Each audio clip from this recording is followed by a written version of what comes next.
Sehr geehrter Herr Präsident, Professor Spun, liebe Kolleginnen und Kollegen aus der Schulpraxis, liebe Studierende, liebe Kolleginnen und Kollegen aus der Fremdsprachendidaktik, ich freue mich, dass Sie alle dem Ruf und der Einladung aus Lüneburg gefolgt sind und zu unserer zweitägigen Tagung inklusive Englischunterricht gemeinsam lernen und lernen alle gekommen sind. Wir haben insgesamt über 190 Teilnehmerinnen und Teilnehmer, das ist, denke ich, eine sehr beachtliche Zahl.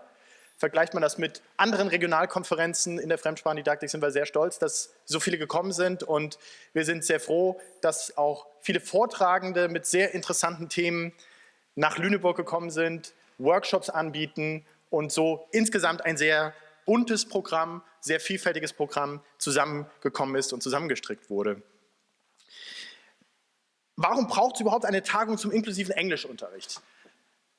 Die grundlegende Frage, was wissen wir eigentlich schon über guten Unterricht? Darüber wird viel diskutiert. Was wissen wir über guten Englischunterricht? Und an vielen Stellen merkt man, wir wissen schon viel über guten Englischunterricht, wir wissen viel über gute Methoden, wir wissen viel über effektive Methoden, wir wissen, welche Methoden besonders gut funktionieren in heterogenen Lerngruppen. Das heißt, die Fremdsprachendidaktik hat da schon eine gewisse gute Basis, aber dennoch ist es besonders wichtig, eben auch zu überlegen, wenn jetzt eben die Heterogenität mit all ihren Dimensionen, mit Blick auf Mehrsprachigkeit, Flucht, Migration, mit Blick auf sonderpädagogische Förderbedarfe an die Schulen kommt, wird das und ist das eine sehr, sehr große Herausforderung eben für Schulen, für Lehrkräfte. Es ist eine große Herausforderung für die Lehrerbildung, für die Lehreraus- und Fortbildung, und somit sind wir alle eben gefragt, wir alle sind gefordert und wir alle müssen uns Konzepte überlegen, müssen uns Methoden überlegen, müssen überlegen, wie können wir das effektiv umsetzen. Was die Unterrichtsebene betrifft, habe ich schon angesprochen, haben wir bestimmte prägende, etablierte Elemente, die guten Unterricht betreffen. Kulturelle Teilhabe, es geht um Kommunikation, es geht um Interaktion, es geht um kommunikative Aufgaben auf Basis von bedeutungsvollen Kontexten. Didaktische Ansätze und Konzepte zur Diagnose von Kompetenzen, Differenzierung und kompetenzorientierter Unterricht. Das heißt, wir haben schon sehr, sehr viele Konzepte, von denen wir viel wissen, und die große Frage ist, wie kann das eben mit Blick auf einen inklusiven Englischunterricht weiterentwickelt werden, wie kann das sinnvoll genutzt werden, wie können wir die verschiedenen Konzepte miteinander verbinden, um so eben die verschiedensten Heterogenitätsdimensionen angemessen zu berücksichtigen und wirklich den inklusiven Fremdsprachenunterricht auch gut und sinnvoll und effektiv zu realisieren. Aber eben auch für die Lehreraus- und Fortbildung ist es eine sehr große Herausforderung. Bisher muss man sagen, als Kritikpunkt, die Lehrerbildung war bisher relativ wenig vernetzt mit Blick auf die einzelnen Disziplinen. Kooperationen mit der zweiten Phase waren bisher eher selten. Kooperationen mit Erziehungswissenschaften waren relativ selten, mit Psychologie, mit der Sonderpädagogik. Das heißt, all das wird eine große Herausforderung und wird eben, und diese Tagung ist eben auch ein Produkt der qualitätsoffensive Lehrerbildung, einerseits des Teams hier aus Lüneburg, die es mitorganisiert hat, diese Tagung. Das heißt, viele Teams in Deutschland im Rahmen der Qualitätsoffensive machen sich auf den Weg, beschäftigen sich mit Inklusion und der Realisierung von inklusivem Unterricht in verschiedensten Fächern. Insofern ist das eine sehr, sehr gute Gelegenheit, eben sich auch im Rahmen dieser Tagung Gedanken zu machen über, wie muss Lehrerbildung aussehen, welche Formate brauchen wir, um Studierende und eben auch praktizierende Lehrkräfte vorzubereiten auf die Herausforderungen. Stichwort multiprofessionelle Teamarbeit, Stichwort Diagnose, Stichwort Umsetzung von Curricula, Stichwort, wie kann man Lernende in differenzierenden Lehr-Lernkontexten begleiten, individualisiert fördern und dann eben auch am Ende individuell mit Blick auf ihre Möglichkeiten und mit Blick auf ihre individuellen Potenziale und eben auch ihre individuellen Defizite, die sie vielleicht dann haben, fördern und einem gemeinsamen Englischunterricht dann eben auch gemeinsam an Lernzielen und an interessanten Lernaufgaben arbeiten. Also Sie sehen, Unterrichtspraxis, Lehrerbildung und fremdsprachendidaktische Forschung stehen momentan vor großen Herausforderungen, und ich freue mich, dass wir innerhalb dieser 2 Tage vielfältige Gelegenheiten haben für den Austausch, in vielen Formaten in den Austausch kommen werden, uns unterhalten können, nicht nur während der Workshops oder nicht nur im Anschluss an die Vorträge, sondern auch in den Kaffeepausen oder heute Abend eben auch beim Conference Dinner. Bedanken möchte ich mich insbesondere hier in Lüneburg bei Caro Blume, die federführend wirklich die ganze Konferenz mitentwickelt, mitgedacht hat, in Kooperation mit den Kolleginnen von Qualis, NRW, Susanne Esser, Bianca Rothers, mit dem Netzwerk inklusiver Englischunterricht, David Gerlach und Jan Springhoff. Wo ist Jan gerade? Ich sehe ihn gerade gar nicht. Ah, da, Entschuldigung. Ja, also auch wirklich als Konferenzorganisation sehr spannend mit 3 verschiedenen Institutionen das zu entwickeln, von der Auswahl der Vortragenden, von der gesamten Konferenzstruktur bis hin zum Catering und der Auswahl dann eben auch, oder der Frage, wie geht es weiter, gibt es so eine Art Konferenzband oder was wollen wir machen? Das sind viele Fragen, die hier im Hintergrund geklärt werden mussten. Und da vielen Dank an das gesamte Team, es war eine tolle Teamarbeit und ich denke, da könnt ihr und können wir sehr stolz sein darauf, dass wir so eine Tagung eben auch organisiert haben.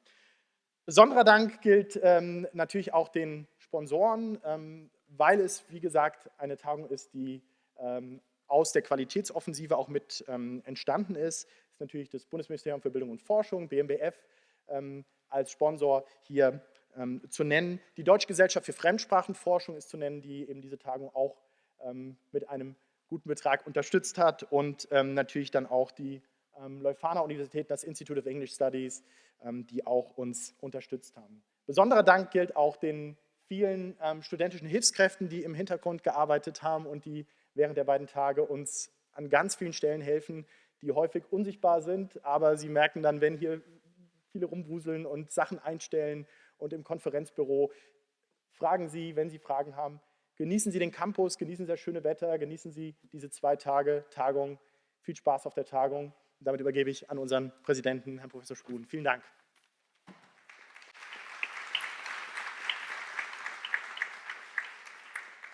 Guten Morgen, herzlich willkommen an der Leuphana Universität. Sehr geehrte Damen und Herren aus der Schulpraxis und Schulverwaltung, liebe Kolleginnen und Kollegen, liebe Studierende und selbstverständlich, lieber Herr Kollege Schmidt. Ich muss es Ihnen nicht sagen, denn alle reden über Migration. Einige darüber, ob wir es bewältigen können, andere, wie wir mit den Folgen umgehen. Und dabei wird für meine Sicht viel zu wenig auf die Schulen gesehen, denn im Schatten dieses grellen Lichts der Aufmerksamkeit findet vermutlich die wichtigste und auch die einzig nachhaltige Integrationsarbeit statt. Schulbildung soll, so die implizite gesellschaftliche Annahme, die auffallend selten explizit gemacht wird, durch Bildung sozialisieren. Und genau darüber will ich kurz in meinem Grußwort sprechen.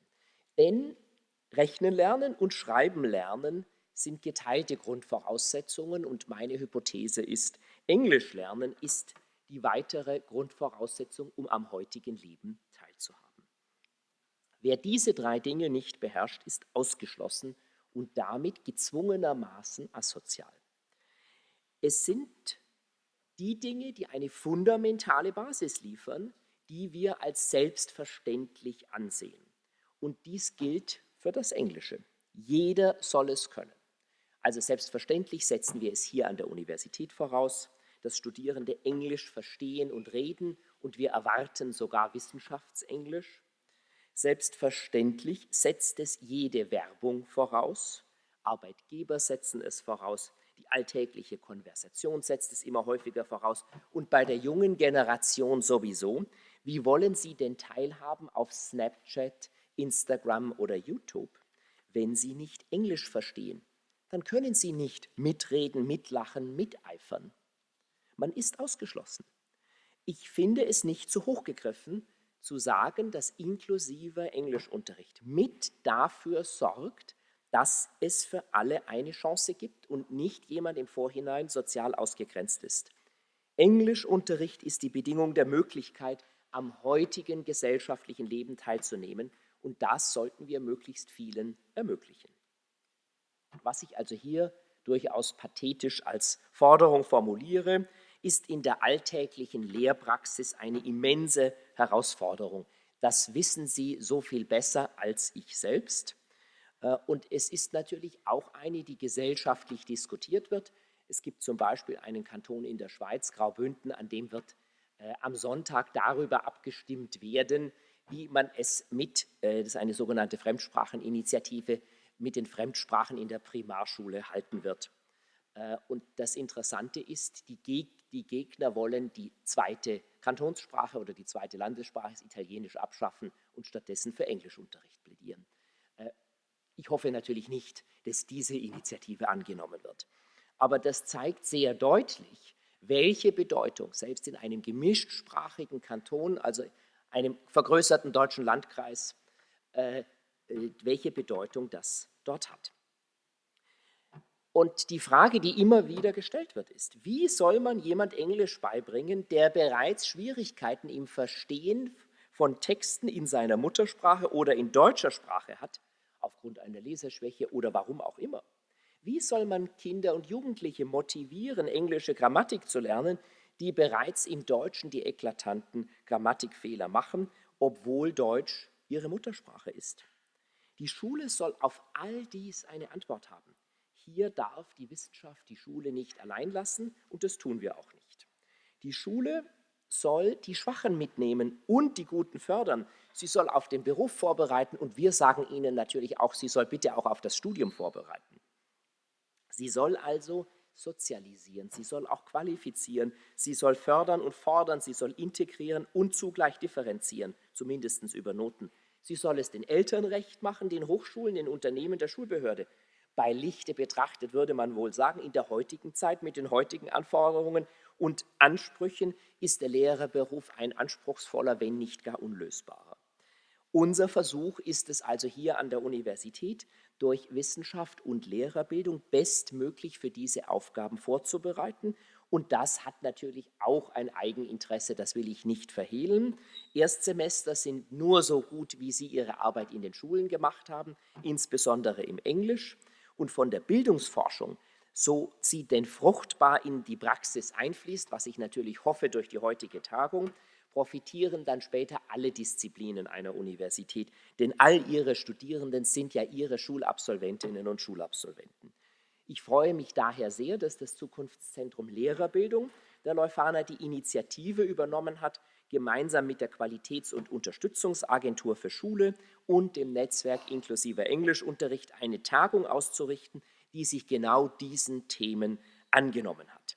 Im Zukunftszentrum Lehrerbildung geht es nicht nur um die Zukunft der Schulen, sondern letztlich damit auch um die Zukunft der Universitäten, Fachhochschulen, der Lehrbetriebe, ja um die Zukunft unserer Gesellschaft und wie wir kommunikativ und in der Sozialisierung mit den großen Herausforderungen umgehen. Die heutige Tagung ist für mich ein wunderbares Beispiel für diese Begegnung, hoffentlich auf Augenhöhe. Darum werde ich mich hier unten jetzt von der Kathedra verabschieden. Also genießen Sie die schönen Tage auf dem Campus und natürlich mit den Kolleginnen und Kollegen viel Erfolg und Freude und Motivation fürs laufende Schuljahr.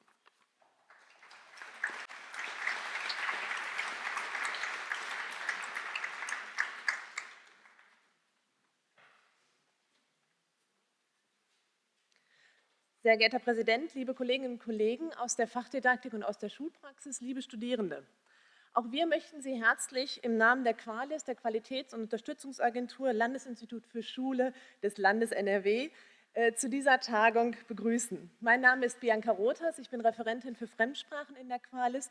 Hier vorne ist meine Kollegin Susanne Esser, Referentin für Förderschule und Inklusion. Die QUALIS ist die zentrale Einrichtung für pädagogische Dienstleistungen im Land NRW. Sie unterstützt Schulen bei ihrem Bildungs- und Erziehungsauftrag und kooperiert wissenschaftsnah mit universitären Einrichtungen.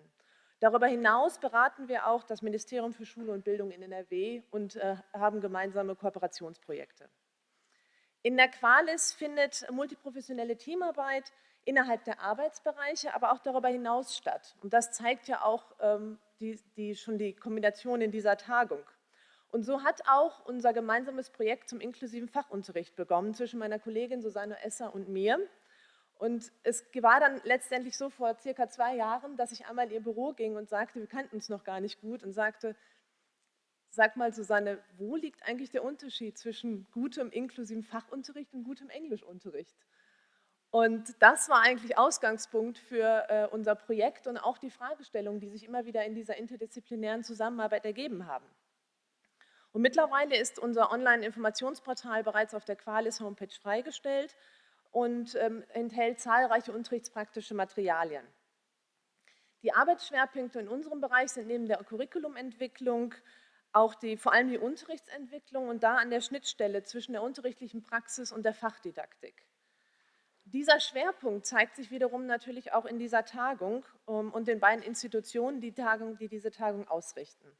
Unser herzlicher Dank gilt Torben Schmidt, Caro Blume und Nora Bennett mit ihrem ganz hervorragenden Team, die wirklich neue Standards gesetzt haben in der Tagungsorganisation. Ganz herzlichen Dank.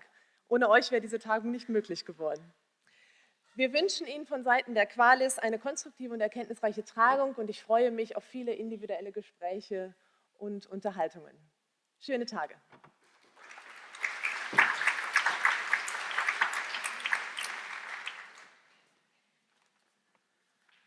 Herr Präsident, liebe Kolleginnen und Kollegen, liebe Studierende, guten Morgen. Mein Name ist David Gerlach. Ich stehe hier stellvertretend für die Mitglieder und Organisatoren des Netzwerks inklusiver Englischunterricht, zu dem ich gleich noch etwas mehr berichten werde. Das Angenehme daran, dass man hier als letzter Grußworte ausrichten darf, ist ja wohl, dass allen Personen, die diese Veranstaltung ermöglicht haben, schon gedankt wurde. Was die meisten Dankenden jedoch vergessen, ist eben, sich auch häufig selbst zu erwähnen, weil man soll sich ja weder selbst loben, man soll sich nicht selbst danken. Und da tatsächlich wahrscheinlich ich selbst es war, der den Leuten hier vor Ort das Ganze eingebrockt hat, in so einer fixen Idee vor 2 Jahren, während einer Projektbesprechung, und einer der zahlreichen Projektbesprechungen, die wir hatten, möchte ich das hier an der Stelle auch nochmal nachholen. Also auch ganz herzlichen Dank an den Präsidenten, dass wir hier sein dürfen, dass wir auf dem Campus der Leuphana diese Tagung veranstalten dürfen. Ein großer Dank an Torben Schmidt, an Caro Blume, insbesondere auch für die hervorragende Vorbereitung, den Hilfskräften, für alles organisatorische, Tische rücken, Tagungsmappen zusammenstellen. Also ein ganz großer Dank und vorab schon mal ein ganz großes Kompliment für die Vorbereitung und die Organisation dieser Tagung. Ihnen allen möchten wir ganz ausdrücklich danken, dass Sie den Weg hierher gefunden haben nach Lüneburg. Man denkt ja immer, so das Thema von so einer Tagung ist relativ speziell, das Päckchen ist schon relativ klein gepackt, interessiert vielleicht so eine kleine eingeschworene Gruppe von Lehrkräften und Wissenschaftlerinnen und Wissenschaftlern.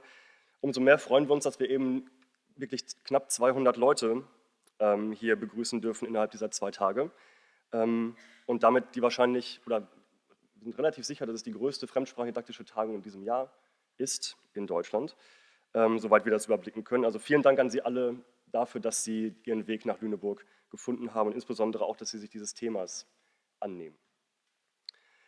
Wie gesagt, stehe ich hier stellvertretend für die Kolleginnen und Kollegen Bianca Rothers, Susanne Esser und Jan Springop sowie zahlreichen weiteren Mitgliedern des Netzwerks inklusiver Englischunterricht.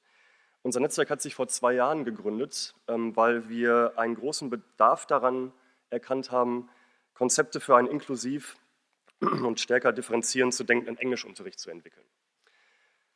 Das Netzwerk inklusiver Englischunterricht ist daher auch ein Zusammenschluss aus Praktikerinnen, aus Wissenschaftlerinnen, aus Personen, die an der Schnittstelle von Schul- und Curriculumsentwicklung und Unterrichtsentwicklung stehen. Und wir hoffen, dass wir auch in Zukunft eben Beiträge dazu leisten können, inklusiven Englischunterricht zu entwickeln. Diese Tagung heute ist eines der Projekte, die aus diesem Netzwerk bereits entstanden sind. Das andere ist ein Sammelband zum inklusiven Englischunterricht, den Sie auch im Hauptgebäude auf dem Tisch mit den Materialien des Wachsmann Verlages einsehen können. Wenn Sie sich für unsere Netzwerkarbeit interessieren oder auch zum Beispiel Mitglied werden möchten, an Treffen teilnehmen möchten, dann stehen wir sehr gerne entsprechend zur Verfügung. Sprechen Sie uns an. Es sind auch extra im Tagungsprogramm Zeiten vorgesehen, in denen Sie uns direkt ansprechen können, wo wir uns quasi im Hauptgebäude, vorzugsweise im Kaffeebereich wahrscheinlich, aufhalten werden. Darf ich euch 3 noch mal kurz bitten, aufzustehen? Also Bianca Rothers, Susanne Esser und Jan Springop, damit ich nicht der Einzige bin, der angesprochen wird. Das verteilt sich so auf uns 4. Und wie gesagt, wir sind herzlich eingeladen, mitzuwirken, auch Ideen vielleicht selbst zu bekommen, selbst einzubringen. Darüber würden wir uns sehr freuen. And now it is my privilege to introduce to you and welcome our first keynote speaker today, Professor Judit Kormos. On a very personal level, this is actually an honor for me, as Professor Kormos has inspired much of my own early research endeavors, because we share a common interest, which is the question of how students with dyslexia can be supported in learning a foreign language. And therefore, I'm very happy and very grateful that you are here today to open our conference with your insights, your experience, and your expertise.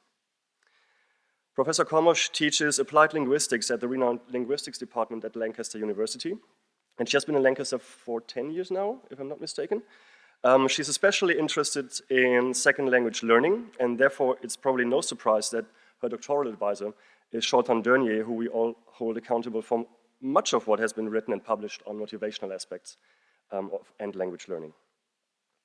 Professor Kormos has published a number of books and high-impact journal articles dealing with psychological aspects of second language acquisition and second language learning, and clearly supporting learners with specific difficulties and challenges is very close to her heart.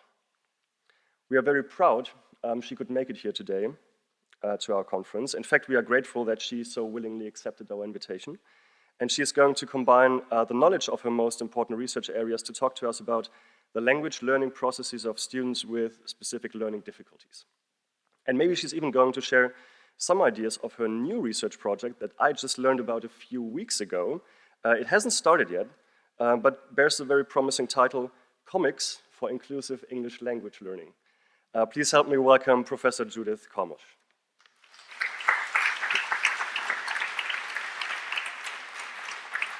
Vielen Dank für die Einladung. Ich fühle mich sehr geehrt. Und ich entschuldige mich, aber heute werde ich Englisch sprechen.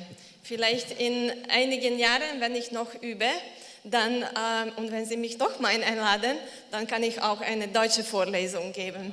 Also jetzt auf Englisch.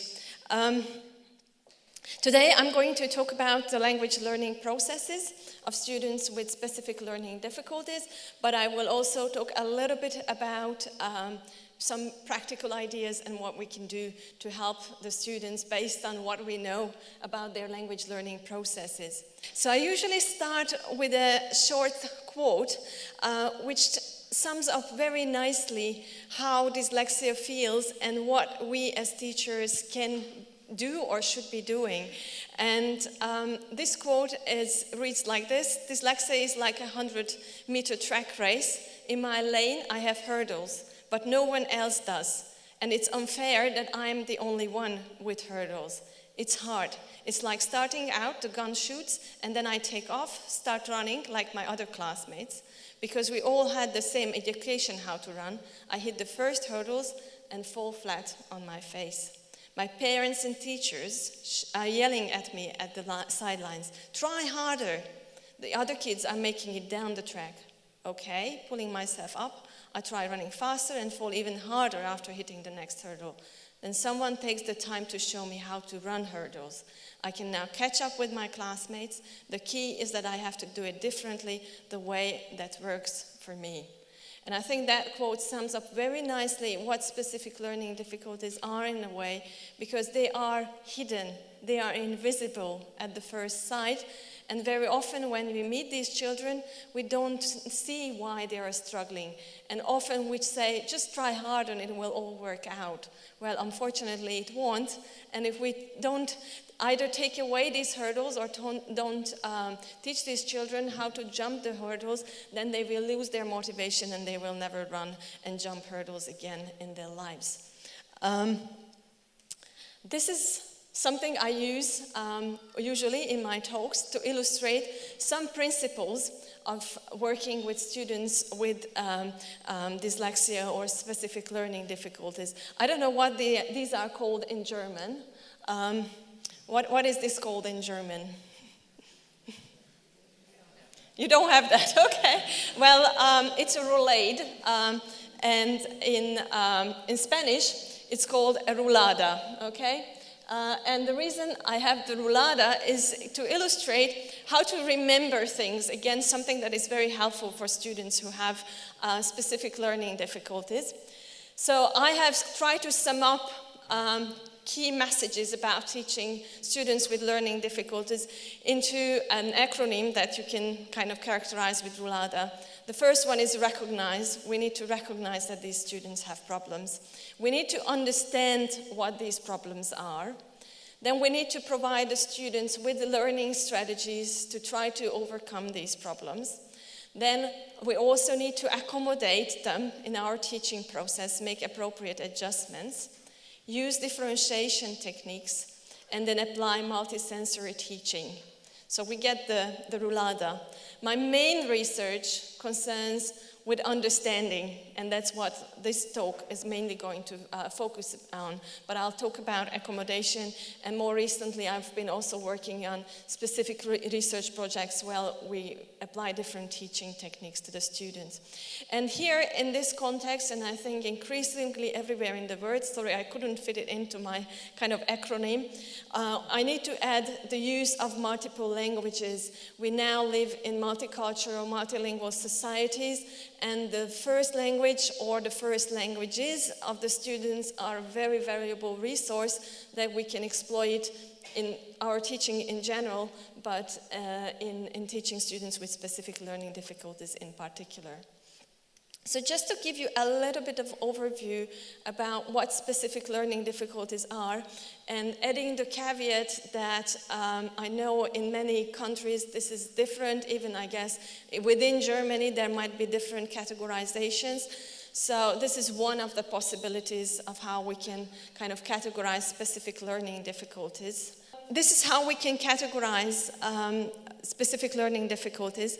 One category is dyslexia and reading comprehension problems. In some countries, these are not differentiated because dyslexia is strictly speaking a word level reading difficulty if we apply the psychological definitions, and reading comprehension problems are slightly different. Dyscalculia, numeracy problems, attention deficit and hyperactivity disorder. In some countries it's part of SpLDs, in some countries it's not. That's why I have also put it on the plus sign. And then dyspraxia, fine and gross motor coordination problems, and dysgraphia, handwriting, spelling and writing problems. Again, these might differ in different contexts and how they are grouped. And then in some situations, autism and autism spectrum disorders are also part of specific learning difficulties.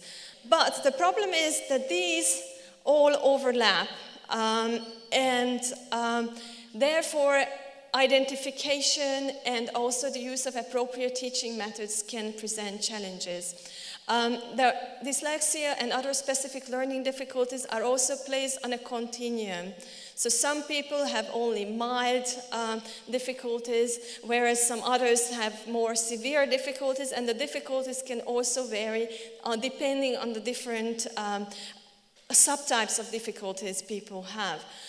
So that creates a very wide variation in the group of students with specific learning difficulties, and that can make our job quite challenging in terms of finding appropriate teaching methods. Something that works with one student may not work with another, so it's important to experiment when you work with students with specific learning difficulties. Now, in my talk, I'm going to talk a lot about difficulties, and you notice that I use the term specific learning difficulties, and in this conference, I've seen the term neurodiversity as well, which is again a term I very much support, but my research is mostly concentrated on difficulties, which I think it's important to acknowledge to understand how we can help these students. But just to start out with, I think it's important to highlight that these students have strengths that we can draw on, and these strengths can be quite unique, such as holistic thinking, creativity, originality, outstanding spatial knowledge, problem-solving skills, and also peripheral vision, noticing things others don't notice. So just, this is a caveat, please remember this. It's not just all about difficulties, there's a treasure that we can exploit. When I talk about specific learning difficulties and do teacher training events, I usually present people with some common beliefs or thoughts about specific learning difficulties. And I think they are very important because these beliefs underline our teaching. It's like an iceberg. What we do, how we behave as teachers, is partly determined by what we believe about difficulties, learning, and they determine how we react in classroom situations. So if you can just take a minute and look at these statements and think about whether you agree with them or whether you think they are true or not. Then we can go through them and discuss them a little bit. So, and you can even turn to the person sitting next to you to share your thoughts. So I'll give you maybe 2 minutes to think these through. So are there more children with learning difficulties now than there were 30 years ago? Yes or no? Who is for yes? Yes? No? Quite a few people for no. Why do you think it's no? Is someone willing to share the answer? Yes, I think that's important, okay? So I think it's again important to understand that it's not a cultural phenomenon. It's something that has always been there. We have just not been sufficiently aware. Are learning difficulties more common among boys than girls? Yes or no? Who is for yes? Few people. No? Okay, that seems to be divided, while the answer is actually no. Okay, again, it's very, very important now. I've also seen it recently discussed in the public media that girls can be very good at hiding their learning difficulty, and they experience anxiety, but their behavior is often not disruptive in the classroom, so that it won't come to the teacher's attention. Boys' behavior can become more disruptive and therefore more noticeable. Okay, so it's important to know that it occurs equally frequently, so pay attention to girls as well, because they can have a learning difficulty. Can learning difficulties be inherited? Yes? No? Okay, so yes, they can be inherited, and we'll talk about it. Can learning difficulties be cured? Yes? A few people for yes and for no. Okay. Well, the answer is no, and partly it's the way I posed the question. Okay, that's a provocative question. It's not an illness, so in itself it can't be cured. Okay, learning difficulties, unfortunately, they don't go away.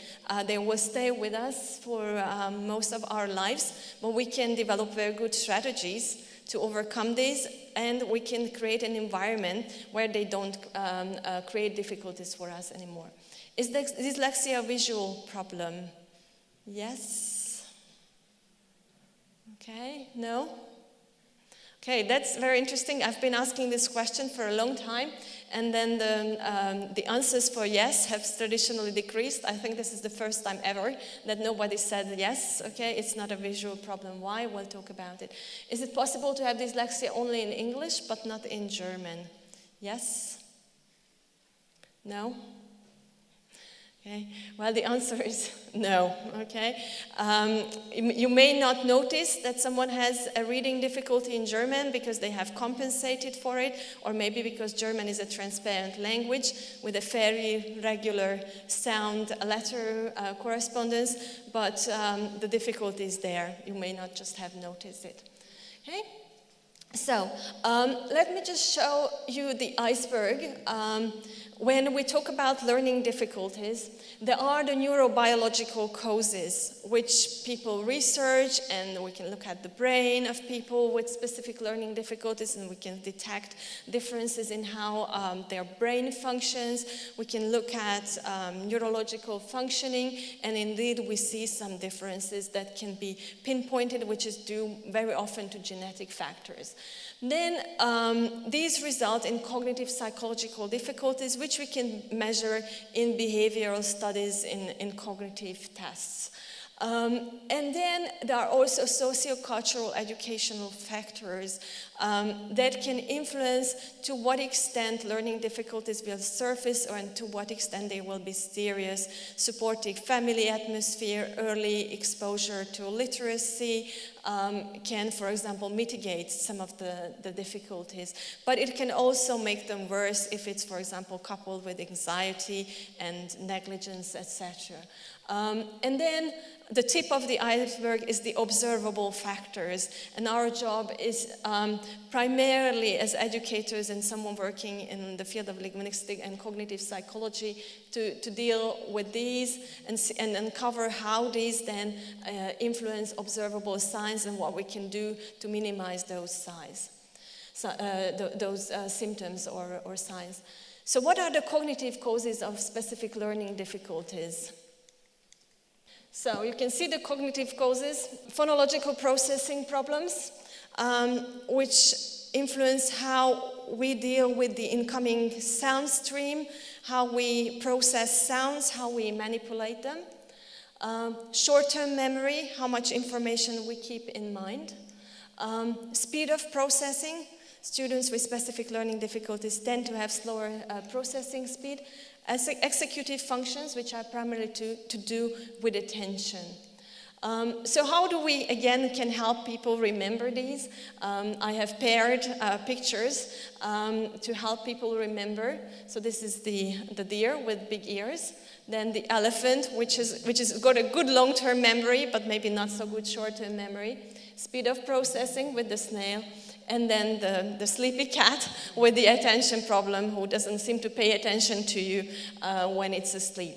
So I usually use this to illustrate these problems, and then if we talk more broadly about specific learning difficulties, then we can also add some visual memory problems and motor coordination difficulties that are the causes of SpLDs, and that explain some of the phenomena that we can see when students learn in the classroom. So just to recap, can you tell me what these were? So what was the first one? Phonological processing problems. Okay, next one. Short-term memory. Speed of processing, okay. Attention problems, okay. And they will be important when we come back to identification, okay. And the little plus sign, visual spatial memory and motor coordination issues. Okay, so the link between first and second language learning difficulties. It is important to note that first language, I'm not going to go back again, I'm going to say it because it's very disturbing. The first language problems here, okay, on the blue sign, first language issues are the foundation of second language learning. And this goes for multicultural children as well, students who come from immigrant backgrounds with already strong foundations in their first language. That's already a good foundation for us. If their first language skills are not very strong, then again we need to pay special attention to them when they learn additional languages. So first language skills are a foundation for second language learning, and they influence each other. And sometimes for young children, they can actually impact back on the first language skills as well. And SpLDs, second language learning, specific learning difficulties, do overlap with second language learning difficulties. But, and here is the but, not every student with a specific learning difficulty will necessarily have problems with second language learning. It's important to bear in mind. We can list a lot of examples of very successful language learners who do have an SpLD. And not everybody who is struggling with learning an additional language necessarily will have a learning difficulty. And I like to illustrate this with some very recent research I have done. In Slovenia, we have analyzed quite a large number of students, phonological awareness, word-level reading skills, and also how quickly and accurately they can write down words that were dictated in Slovenian. And then we looked at the relationship between these first language skills and then their second language reading performance. What you can see in this chart is that these first language skills that we analyzed can explain about 25% of the variance in the second language reading performance, okay? So overall, yes, that's an important percentage, okay? So that means that students who have weaker first language skills, they are quite likely to be weaker second language readers, but there was 75% of unexplained variance, okay? So there are 75% of other factors that account for how successfully these students could read in English. And these were young primary school children at the age of 11, okay? So again, this illustrates that although first language skills are important, they don't tell us the whole story. In the same research, we also looked at what is the proportion of students who have dyslexia, identified dyslexia, and those who are below average readers in English, average readers in English, and above average readers in English. We asked them to read text, we scored their comprehension, we looked at the distribution, we grouped them in 3 groups, okay? So what can you notice here? What is noticeable in this column? Any conclusions you can draw? There are a lot of dyslexic students in this column, okay? But we also see non-dyslexic students in the below average category. In the average reader category, dyslexic and non-dyslexic students are equally distributed. But what is interesting is that there are hardly any dyslexic students in the above average reading category, okay? So it shows that yes, dyslexic students do have reading difficulties, but in Slovenia actually English language instruction is quite advanced. The students get a lot of individual attention. Dyslexia screening is done relatively early with a reliable system. So actually quite a lot of dyslexic students actually become average readers, okay? Pretty good. What happens when we look at listening performance, okay? How well they understand listening text. What do you expect? A similar distribution or different distribution? Who is for similar? Who is for different? Okay? Do you expect that dyslexic students would be better at listening? Yes, okay? Well, that's not what actually happens, okay? What we see here actually, that there are even slightly more dyslexic students in the below average category, and fewer students in the average category, but slightly more in the above average category. So if you think back to the difficulties dyslexia is caused by, then you can actually explain this, and it's short-term memory. People with dyslexia have difficulty keeping information in mind. If they just hear it, they will have difficulties remembering it, okay? So that explains why they are actually not so good in listening, especially here, they could only listen to the text once, okay? Again, it's important to bear in mind because we tend to think, oh, if we just use listening materials, spoken materials, if we just read out to dyslexic students, it will be better, okay? This research shows that it won't. Now, the next slide is what happens when we read out the text to the students, but they can also see the text, okay? So they are reading and listening at the same time. Now, what do you expect? Will the dyslexic students be better? Yes, okay? So what you can see in this slide that actually reading while listening equalizes performance, and it equalizes for everybody. The above average category disappears. That means, because we are using population means, that means that everybody is doing pretty well, okay? And we see that the distribution is almost equal, right? So we have created a level playing field for dyslexic students in this study when we allowed them to read and listen at the same time, okay?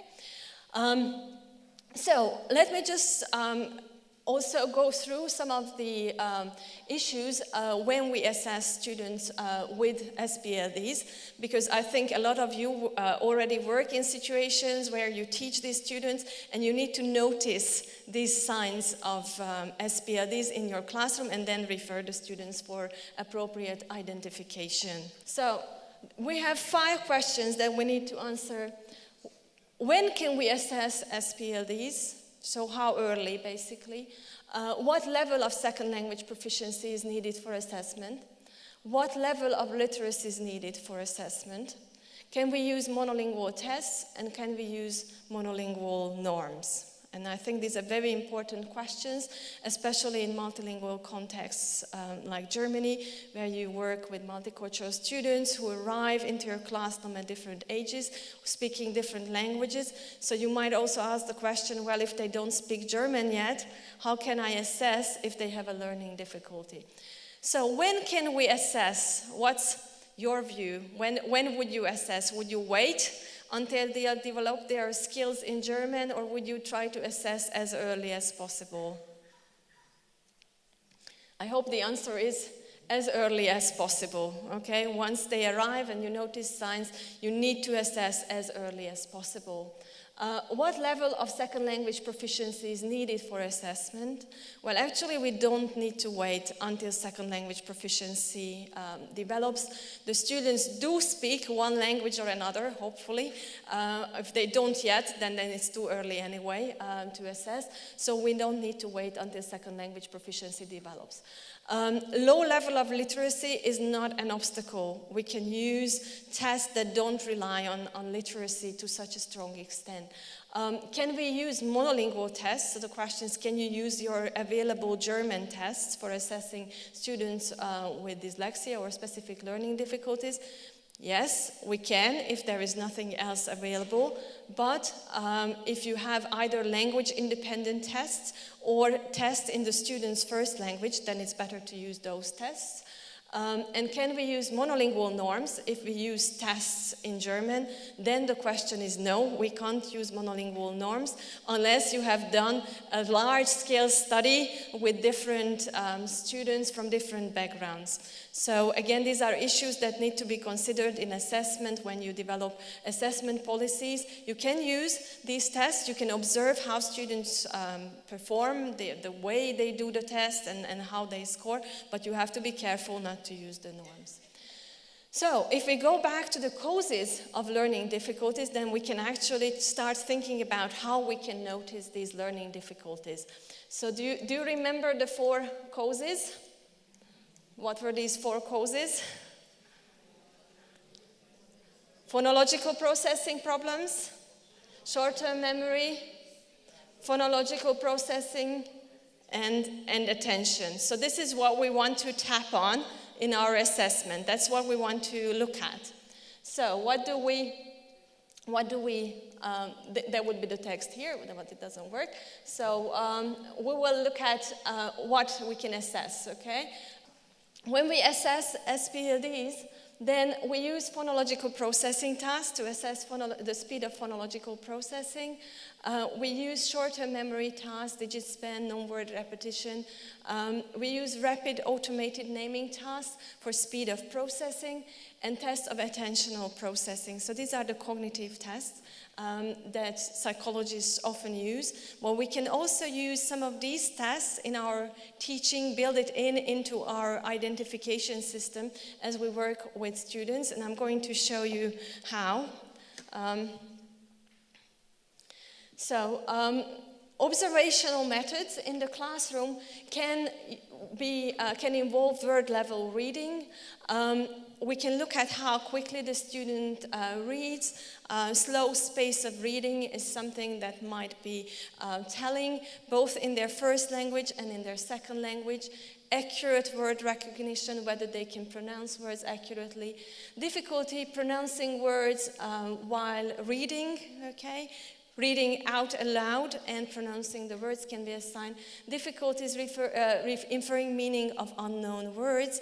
When a student reads a text and meets an unknown word, the student's attention is so much preoccupied with other processes that they find it difficult to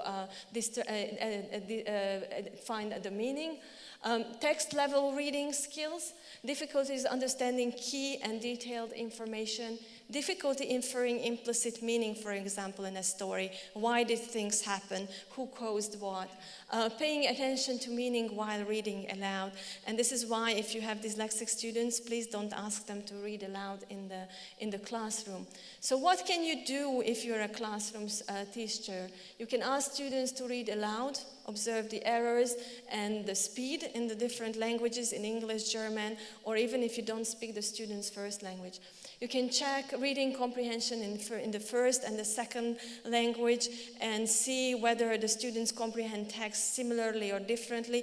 And this might be, again, a telling sign. If they understand text relatively well in German or in their first language, maybe they don't have difficulty, a specific learning difficulty. Maybe their language proficiency is not yet developed. But if they experience the similar problems in 2 or 3 languages, then that might be a telling sign, and you might want to refer them for further assessment. Now, in this slide, I have collected some samples of students' writing and spelling. So, and this is from, on the left side is from a Hungarian student, on the right side is from a Canadian bilingual student. So the first word that the student has spelled incorrectly is badge. The second one is magazine, and the third one is postcard. And to me, these 3 examples are telling, because the badge is more or less okay. Well, it's just an I. I mean, it's relatively rare for an English language learner to mix up I and E in this situation, but it does happen. The second one, magazine, what is interesting here is that the whole syllable is missing, okay? Which might be a sign of dyslexia, because usually students don't leave out syllables. They might have spelling mistakes, like they might have mixed up, they might leave out the E at the end of the word, especially if they are, for example, German speakers, but they usually don't leave out syllables. So leaving out a syllable might be, again, a sign. Postcard, again, the T is missing, which we don't pronounce in English, so that might be, a typical mistake. But at the same time, it also shows that the student didn't manage to analyze the words into 2 parts, that it's actually post and card, which above a certain level of proficiency is quite unexpected, because you would expect that the student can analyze words into parts. It's again a telling sign of dyslexia that there is a lack of this linguistic awareness about segmenting words and finding out where word boundaries are. If you look at the other text, what is telling about the other text is, first of all, the handwriting. Okay, and also that the writing doesn't fully follow the lines. There's a lot of crossing out. Okay, so by already the picture you look at is a telling sign. And then there are so many spelling mistakes that it makes readers very difficult to actually get the meaning of the text. Okay, so again, if you see text like this, it might call your attention that the student has a learning difficulty. Word level writing, again, when we did research and we asked students what their difficulties were when we interviewed teachers, then very often they talked about writing issues. And writing issues are very important because for some students, especially if they have very high IQ, a lot of support from home, and also just a mild level of learning difficulty, their reading difficulties might be minimal. What you see in terms of difficulties is their writing problems. So, for example, word level writing, slow pace of writing when they write in hand, inaccurate spelling, difficulties organizing their ideas, coherence and accuracy, and proofreading and revision. So when you deal with higher level learners, the students might not have a logical structure to their essay because their attention is too much preoccupied with the actual mechanical process of writing, and also paying attention to how to spell words, which of course often is not accurate, but their attention is preoccupied with that, and therefore they can't sometimes get the whole picture. Proofreading and revision, dyslexic students usually find it very difficult to find their own mistakes. So you need to support them with proofreading their own work. Don't tell them, oh, find your mistakes.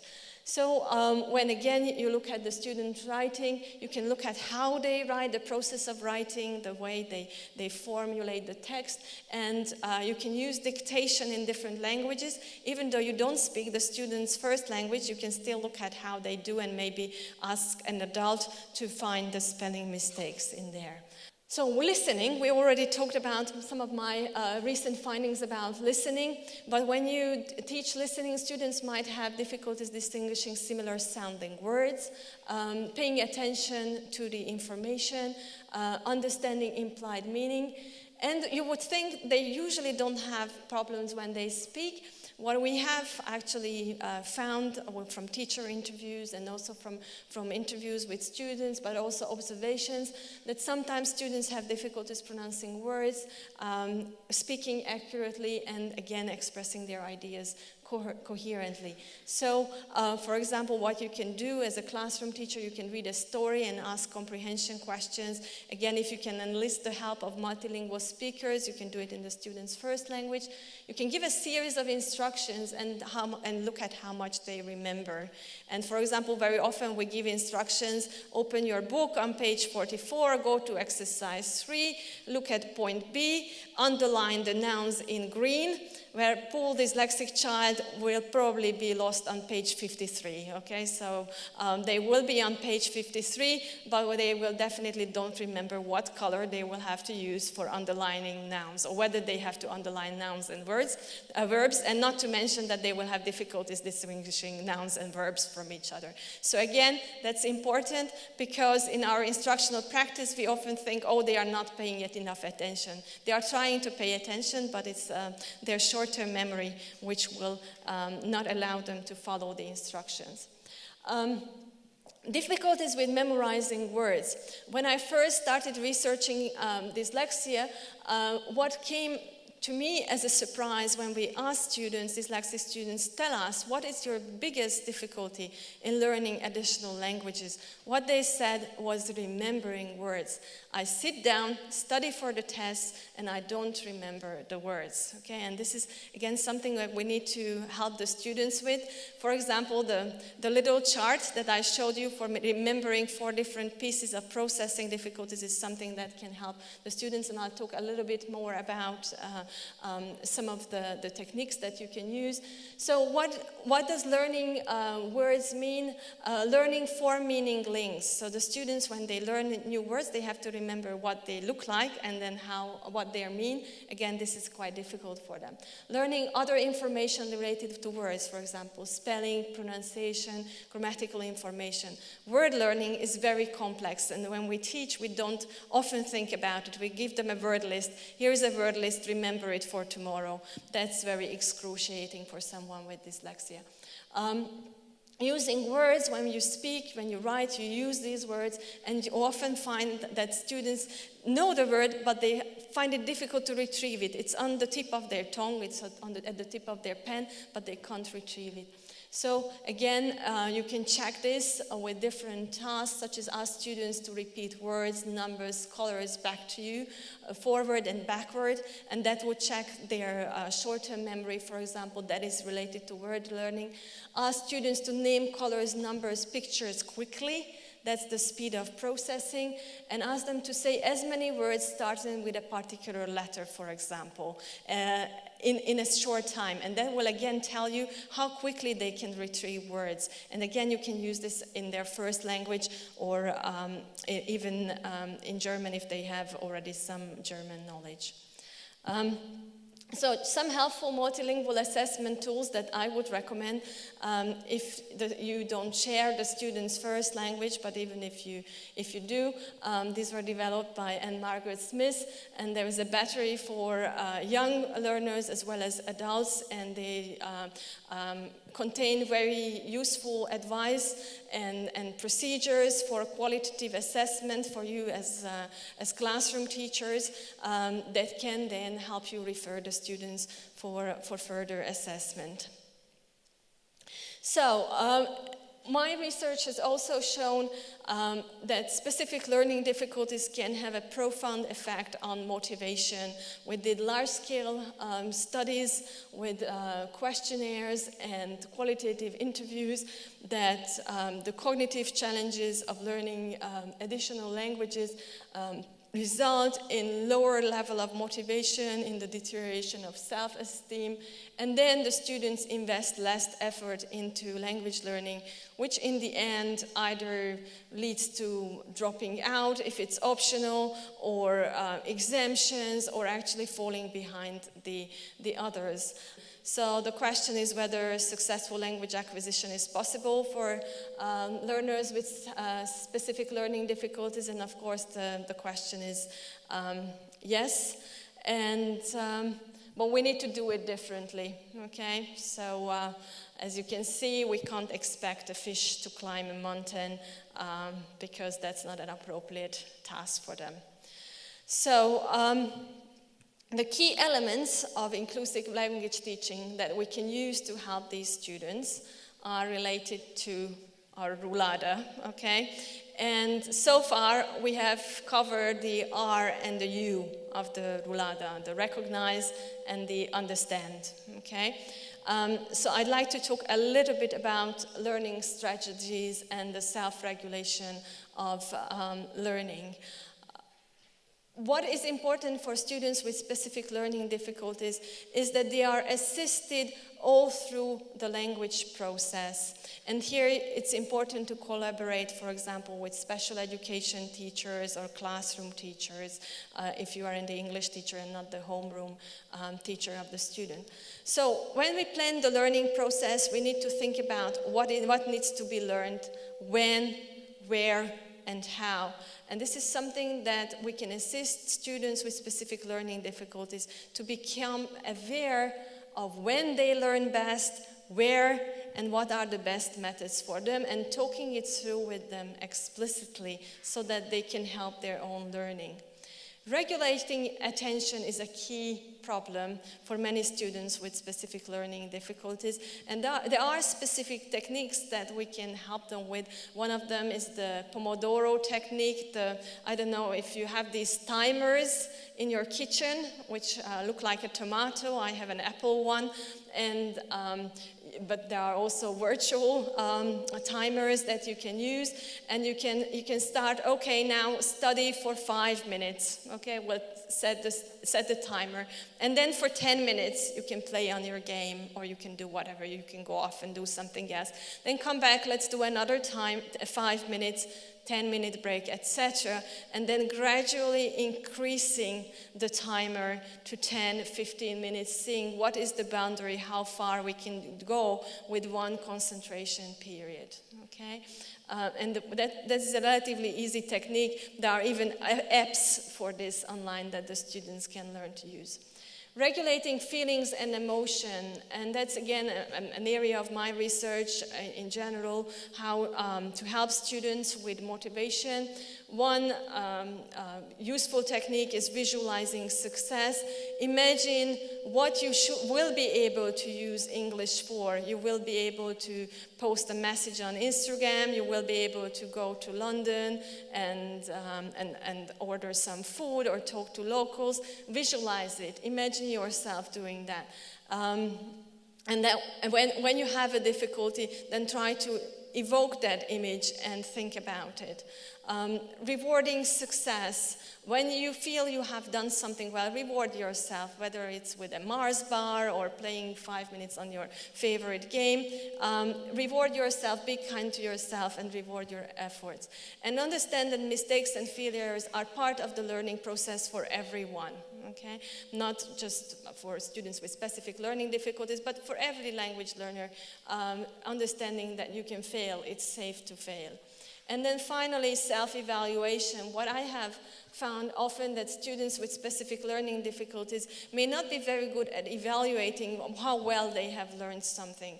So that's, again, teaching them how do you establish that you already know those 5 words? How can you check your own learning? And then also keeping diaries and journals. So I think these are very, very useful techniques that help everyone, but in particular are very helpful for students with specific learning difficulties. Memory techniques, there are lots of memory techniques we can use. One of them is the one I have also used with the Roulada, is the mnemonics.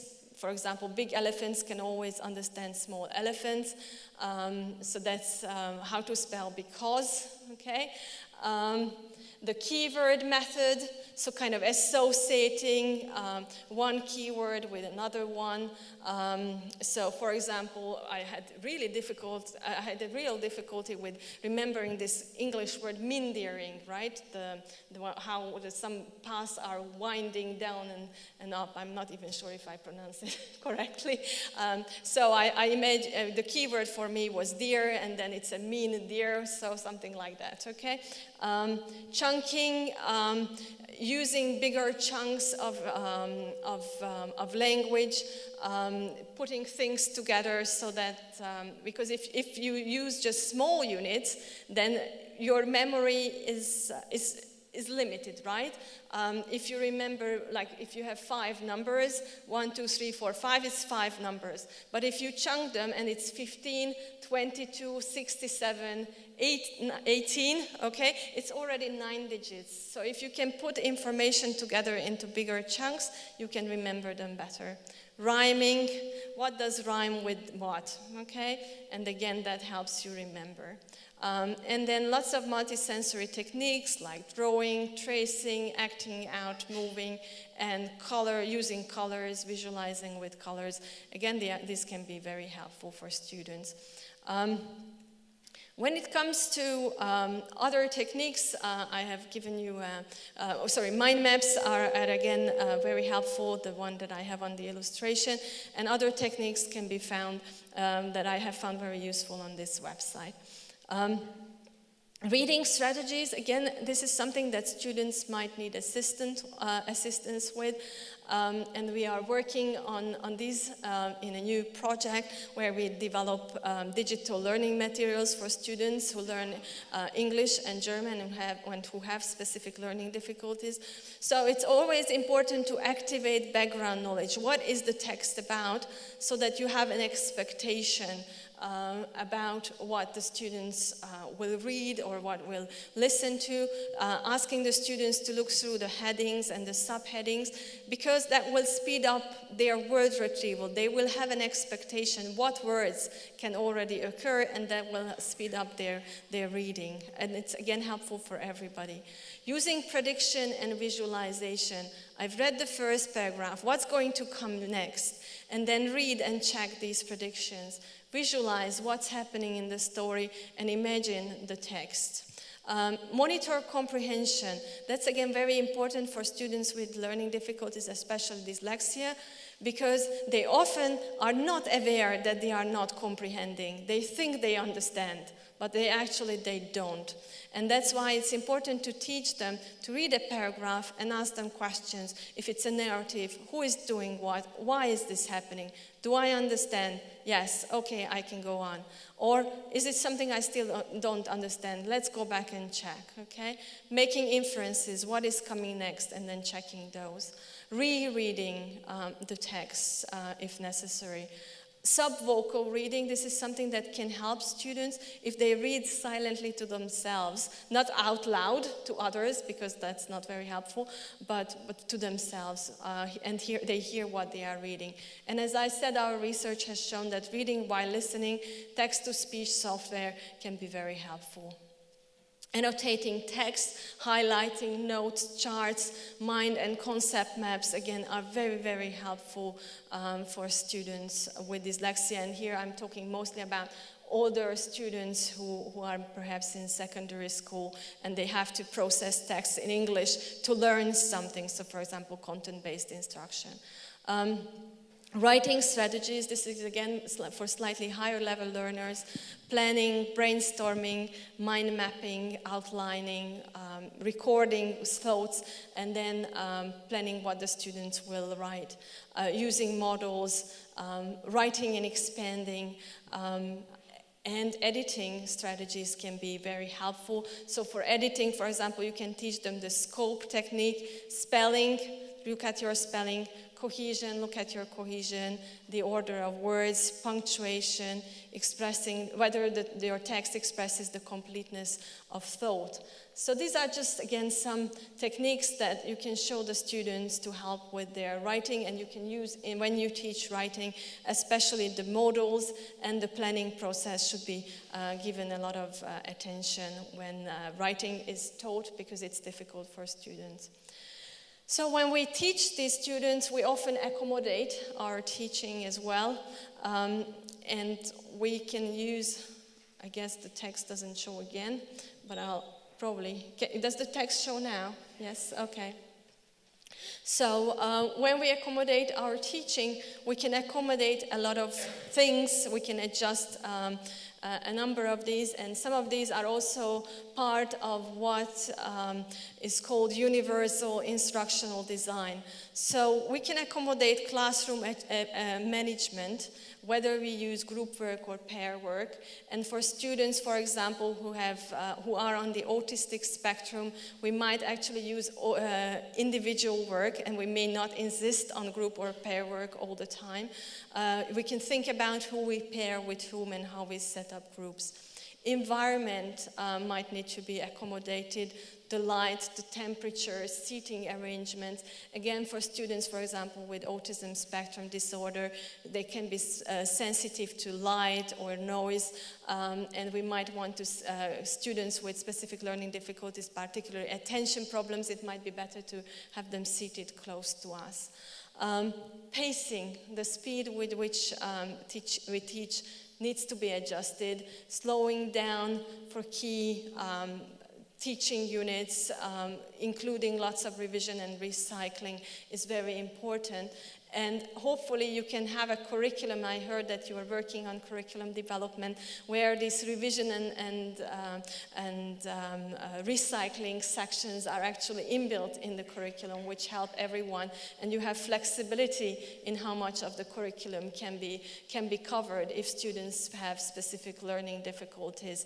Because in many contexts, the problem is that the curriculum is very fixed, and you have to rush through it. And I think that's really disadvantageous when you work with students with specific learning difficulties. The presentation and access of material, again, can be relatively easily adjusted in this modern technological world. You can have multiple channels of information, handout, etc. Again, I think that's not very difficult to achieve. And then the level of support might need to be adjusted. You can use peers who help the students with specific learning difficulties. You can, when it's group work or pair work, you as a teacher can allocate your resources to those students slightly better. You can also use differentiation techniques, and I'll just talk about them very briefly. You can differentiate the process of teaching, some of the adjustment techniques. For example, for students, you use more visual materials, more speech rather than writing. You can differentiate the products, so some students can produce recordings instead of written work, or you can give the option to record themselves rather than write an essay. You can differentiate the content of what you teach, so teaching slightly less, and you can differentiate the environment in which you teach. Just a couple of techniques for differentiation within tasks. Students can just complete an odd-numbered question and specifically selected items. You can provide responses to several items and the students complete the rest. You can divide the worksheet in sections and the student does a specific section only. You can differentiate across tasks or task types. Students listen to a text instead or while reading it. Students underline, match, and select instead of writing down the answers. they can choose between the presentation mode, spoken or written. And again, these differentiation techniques are techniques that we have observed in ethnographic studies when we looked at classrooms that successfully include students. These were all techniques that the teachers used. What has been found very helpful for students with specific learning difficulties is multisensory teaching methods and using multiple sensory channels. And I already alluded to these when I talked about the reading while listening research, when I talked about learning strategies. So, but there is also research that we have recently conducted that shows the benefits of multisensory teaching.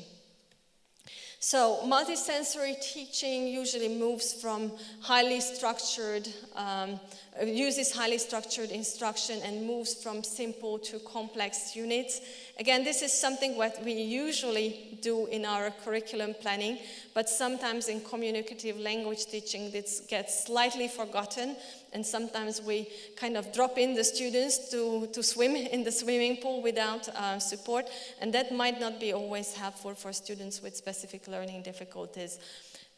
Multisensory instruction also proceeds in small and cumulative steps. Again, each curriculum should be built up like this, but sometimes with communicative language approaches, these small steps get a little bit neglected and forgotten. I think I have talked a lot about frequent revision and practice. In fact, I think I have revised and recycled myself quite a lot here in this presentation. So I think that's, again, an important component of multisensory teaching. And multisensory teaching also includes direct and explicit explanation.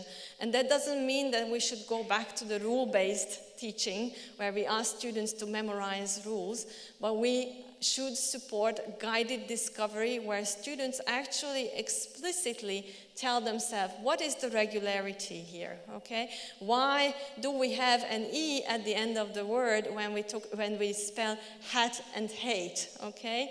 What does that E do to the A sound?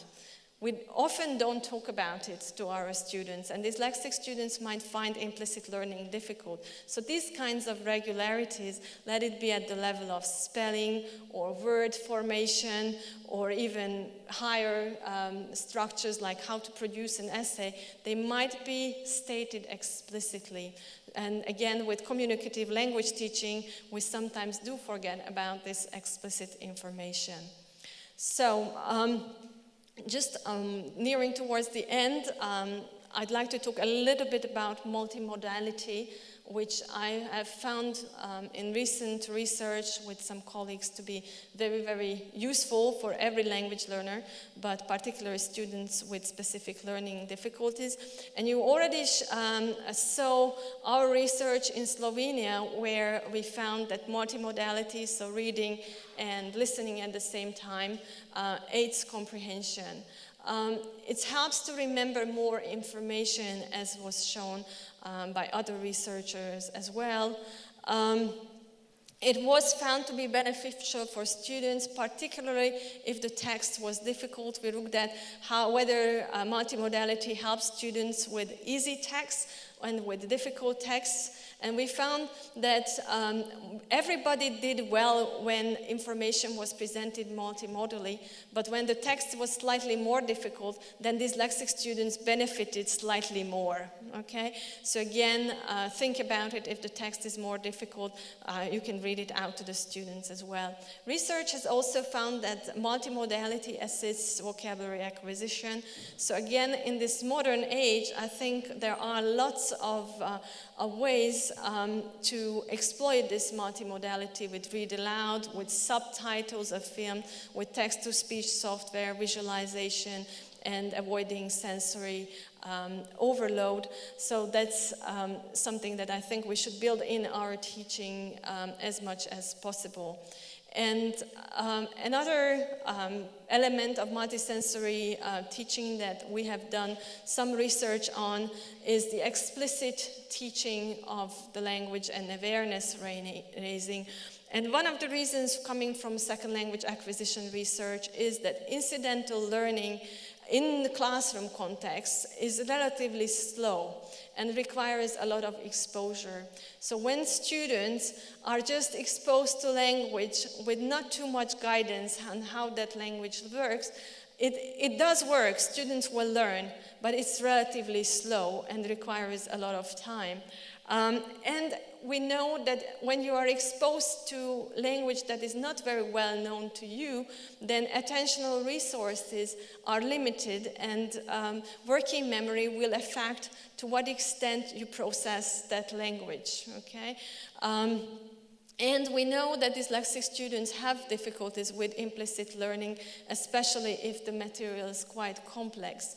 And therefore, guided discovery is very important for these students. We have found that when students were exposed to a reading text which contained a novel grammatical feature, and we tracked their eye movements of how they read the text, even when we highlighted the new grammatical feature, which was actually had something done, okay, had the roof repaired, and the text had 7 examples, and it could only be understood correctly if you paid attention to those.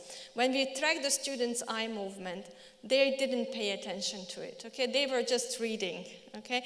Even highlighting didn't help too much because the students were focused on the meaning of the story. But when we gave them the simple instruction, there is a grammatical structure embedded in this text. Pay attention to it when you read, okay? That's all we said.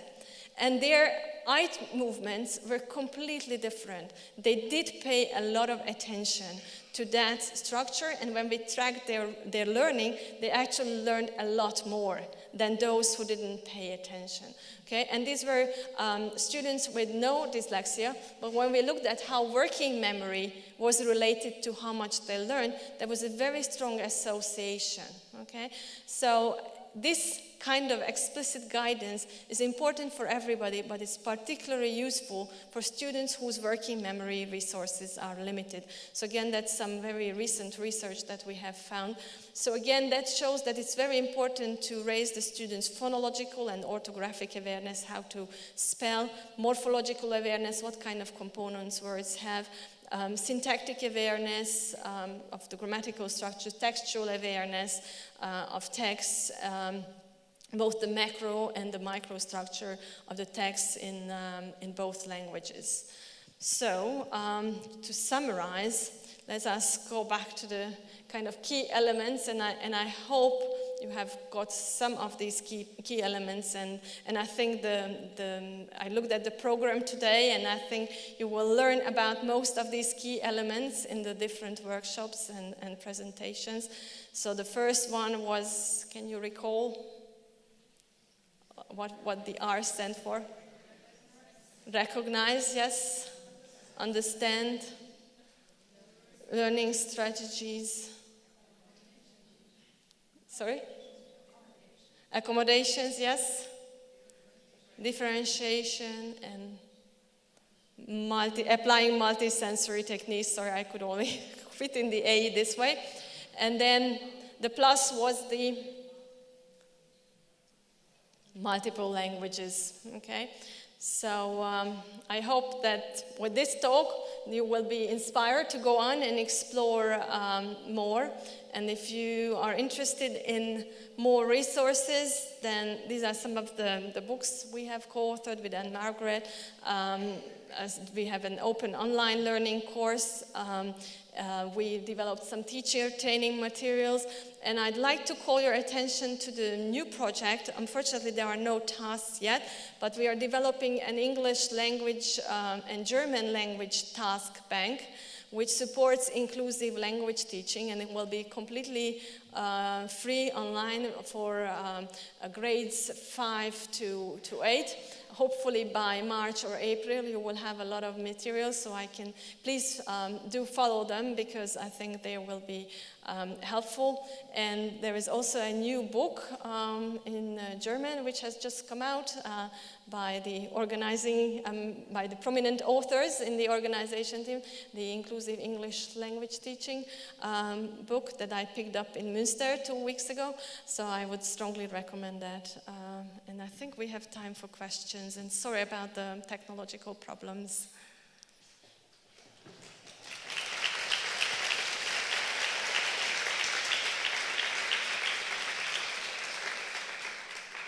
We have a few minutes for questions, actually, so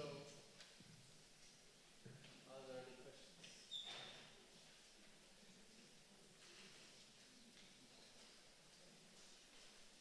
There you go. First of all, thank you very much for your talk. Can everybody understand what I'm saying? You showed us lots of strategies which are similar to teaching in heterogeneous classrooms, such as differentiating means. Would you say that adaptive measures or adaptive teaching, individualizing structures or means are very similar to inclusive teaching, or is there a difference? Well,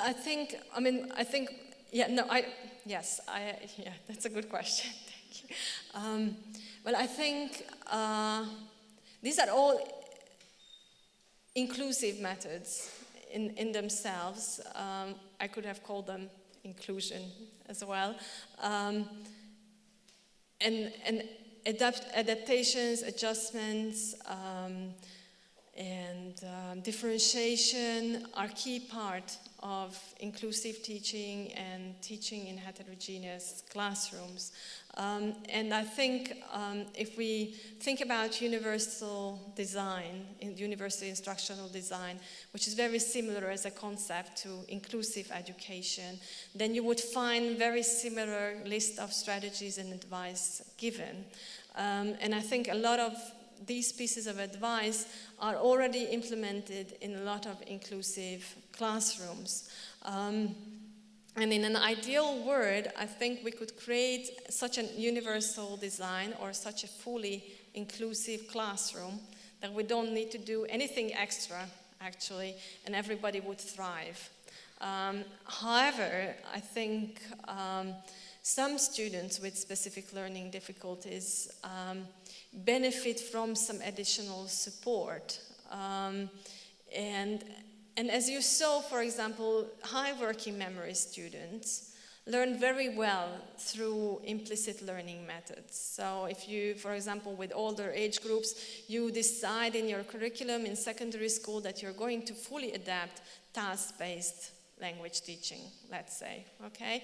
And you are going to organize the curriculum entirely around tasks. You will use all these methods, okay, adaptations, adjustments, etc. I'm not sure if the students with specific learning difficulties will benefit entirely from it. They will, but they will need some additional support in terms of scaffolding and explicit teaching, and maybe additional phonological awareness raising, additional practice in spelling, in support. So even kind of education, in terms of educational policy, it's a difficult question, because I think, yes, you should strive for as much inclusion as possible, but I don't think that you will ever be able to do away completely with some additional support or making adjustments that benefit this particular group of students. Although I have to tell you that the more I research and the more the field of second language acquisition develops, the more I see that actually some of the techniques that were originally recommended for dyslexic children, for example, the read aloud, that you read and listen, benefits everyone, okay? Like this, I thought when we conducted our study in Slovenia, that our study was the first one that has looked at read aloud and its benefit. And it turned out that there is now a group of researchers in Spain working on it for general population in Spain, and they find very much similar things as we did for dyslexic students.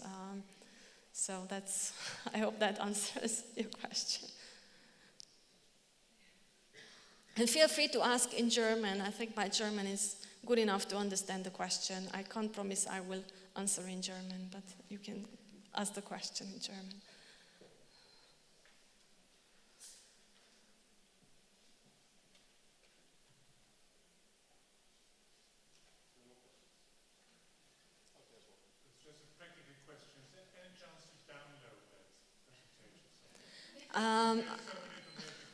Yes, I think you will put the recording online somehow. Recording will probably be online, or we could find a way to upload it to our conference website.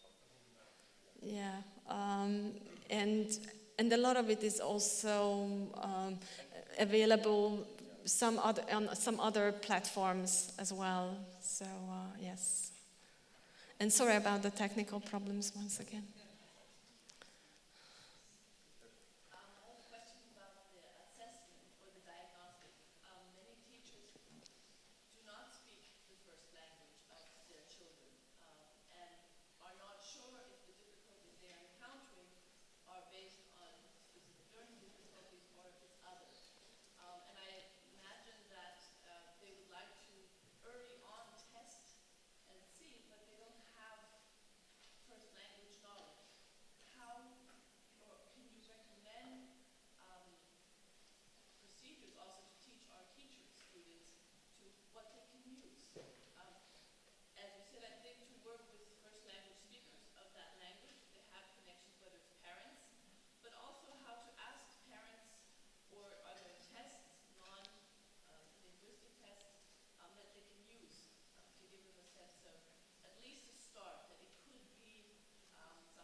So I would very strongly recommend Anne Margaret's materials, which were, I think originally they were developed for the multilingual population in the UK, but I think the situation with immigration that you see in Germany right now is very similar to what was happening in the UK, and actually some of even the first language groups overlap in terms of immigration.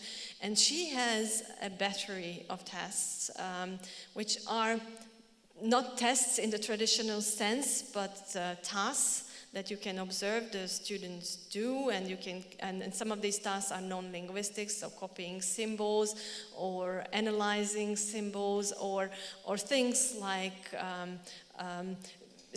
segmenting the words for example, tell me the names of people in your family. I think that's one of your assessment tasks. And then they say, let's say that one of the people in their family is called Marta, okay? And then you tell them, it's not a good name, but okay, Ahmed or whatever, okay? And then tell me the name without the first sound, okay? Can they do that? Or tell me the name without the last sound, or try to tell me the name backwards. And she's got lots of techniques and tasks that you can use. And she would give some indications about the number of errors that students are likely to commit. These are not standardized tests, but they are helpful for you as a teacher to see if the problems might be due to trauma, or might be due to other factors rather than specific learning difficulties. And I think what happens in the UK is that for official purposes you end up using the standardized tests that you have to use because that's what all the financing is tied to. But I think if there is, for example, research available or resources available to look at how multilingual speakers with different exposures perform on different types of tests, then you can use that as a proxy for some indication, but you have to be very careful with that.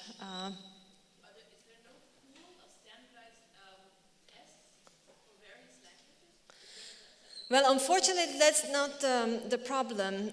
That's exactly the problem, that developing these standardized tests is very time-consuming, requires a lot of validation, and I guess that for some European languages, you might have some. So I guess for Polish, there might be some.